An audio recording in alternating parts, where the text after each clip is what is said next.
What is going on, guys? It's your boy Slick, and today we're doing a post commentary. Crazy, crazy, crazy. And this post commentary is going to be over a game I had with Pred in the T80. It wasn't necessarily that special of a game, but I like what happened, and it kind of highlights why the T80 is a better tank for Russia than the T64 and why I enjoy it. Now, we tend to throw a lot of numbers around when we're talking about these vehicles in game, whether it be BRs, penetration, speed, all of these numbers, right? And we use these to gauge how good a vehicle is. And there's a lot of things that go into it that you can't really put on paper. And same thing with real life. You know, you get a car and you can say, well, it has 300 horsepower, it's all-wheel drive, this, that, and that, but you really won't know until you play it. And that's the emphasis of today's video, is playing things and then talking about them. On stream today, not to pick on anybody, I'm not going to name any names, and if you were the one who I'm talking about on stream, don't worry about it. Everybody does this. But we talk about vehicles we don't have in the game that we've never played before, like we have. And it kind of ruins the, I don't know, advice that's given, because we never know who is behind the advice that's been given to you. Is the person that's saying, hey, this tank's great, are they somebody who plays the tank? Do they have it a lot? Do they do well with it all the time? Or are they blowing smoke up your ass because they're guessing and they've never played this vehicle? And that's why I want to talk about the T80, because on paper, it's not better than the M1. It's not better than the 2A4. It's not better than the Type 90. I mean, hell, I wouldn't even say this thing on paper is better than the XM1, but it's a fantastic tank. I absolutely love using it, and out of this patch, it's my favorite vehicle that was added. I absolutely adore it. And if you use it properly, you can make it work. It has a gun. The gun shoots, and the gun kills vehicles. And that's all you can really ask for in a vehicle. If it makes you happy, if you can do well in it, and you enjoy using it, then it's a good vehicle. And it doesn't matter so much if other people think it's good. You don't need justification from somebody to play a certain thing as long as you can make it work personally. And I absolutely adore the T80. It's an underdog from this patch, but it's fantastic. As you can see, I'm flanking Abrams right here, shooting guys in the side. They have no idea. And the Abrams is, you know, understood as the best tank from this patch. It can flank. They always flank. They're always in the woods to your side, shooting you with their 5-second reload. But what Russia has is a hardy tank here that looks great. I love the camo on it. It always makes me feel good when I'm playing it. Look good, feel good, play good. Am I right? It's an old quote my lacrosse coach used to say. And I believe it's true. I mean, and on top of that, the wooden log. I mean, don't even get me started with this wooden log, man. It helps you immensely in any tank that's Russian, whether it be a BMP2, T80, T64. I mean, you add plus 10 to whatever you want. It's called the bias point. And those bias points, they carry your game through the roof. So over here, we're on the left-hand side of the Hurtgen Forest, doing some work in the T80. We already took out 2 tanks, as you can see, and they're behind me because they didn't pay attention to where I was, and I didn't pay attention to where they were. So we see these Abrams from behind, and I say, hey, I'm going to go save the day. Let's go on to the flank. I absolutely love this late summer camo. Like I said, though, look good, feel good, play good. Ooh, Gaijin, good job with this camo. If you could add more like this for other nations, I am on it. Didn't even see that guy. Bounced him off my upper front plate. Put a shot through his breech. Well, kind of his breech. A little bit to the right.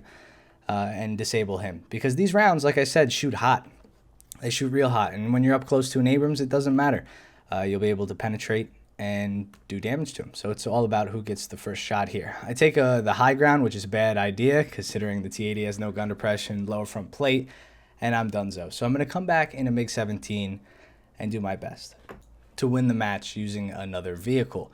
Now, a big thing at top tier, if you want to win, is lineups. Now, we're at this weird crossroad in War Thunder where if you want parts, FP, or a new vehicle to grind, if you need to grind a vehicle or you're grinding parts and FP or whatnot, it takes forever. And the most efficient way is to run one vehicle and focus grind that. And it's kind of a shame because it's detrimental to your team when you only run one vehicle. If you have too many people in your match that are only running one vehicle, you lose. You don't have enough reinforcements and you will get overrun and you won't get as much RP from it anyway. So every game needs people who have lineups. And most of the time, admittedly, I do have lineups. But recently, I've been doing a lot of focus grinding, and it's kind of weird. I think we should get rewarded more RP for using our whole lineup. And I wish that it didn't necessarily take all what I'm doing in the MiG right now, since I have everything for Russia unlocked. I wish it wasn't plain XP going nowhere from this match. I wish the plain XP went towards tanks or something. And that's something we can think about for the future. Because running a lineup is the most important thing for wins. But running one tank is the easiest way to grind.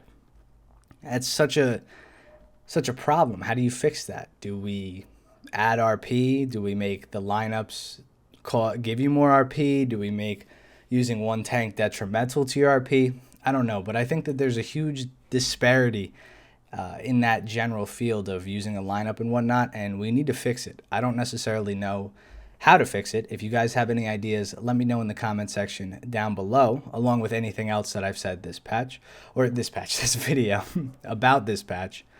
But here we're just going to town in the MiG-17. It's one of my favorite vehicles in the game. It's an all-time classic. The Tiny Ivans got nerfed a little bit, but you can still squeeze out about a kill per life in this thing if you don't go land. And it's absolutely amazing. And I'm going to show you something else here too. So we injured 2 guys, and we're going to move back and take a landing on... I know, hold your horses. On the landing pad, I guess, on the helipad. The landing pad. It is a landing pad, I guess, but that makes it sound less cool.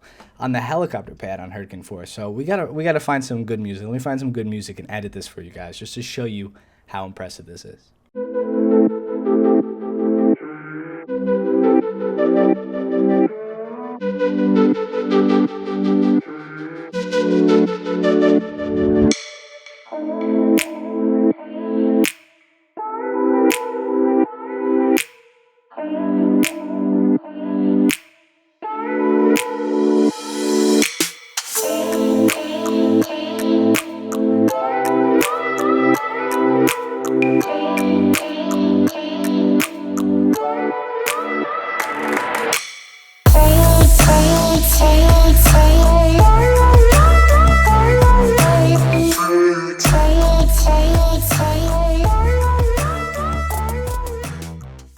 I died shortly after that, but I can confirm that if you land on the helipad in a plane of any sort, you have to go to the the actual landing strip itself, I think, to start to get repaired, but you can get an air spawn out of that. Of course, you don't get any AA cover, and if you do it, it's tough. I mean, what were the odds of that landing? Am I right? I bounced off the ground going super fast and didn't get any damage. Most of the time, I feel like I would die.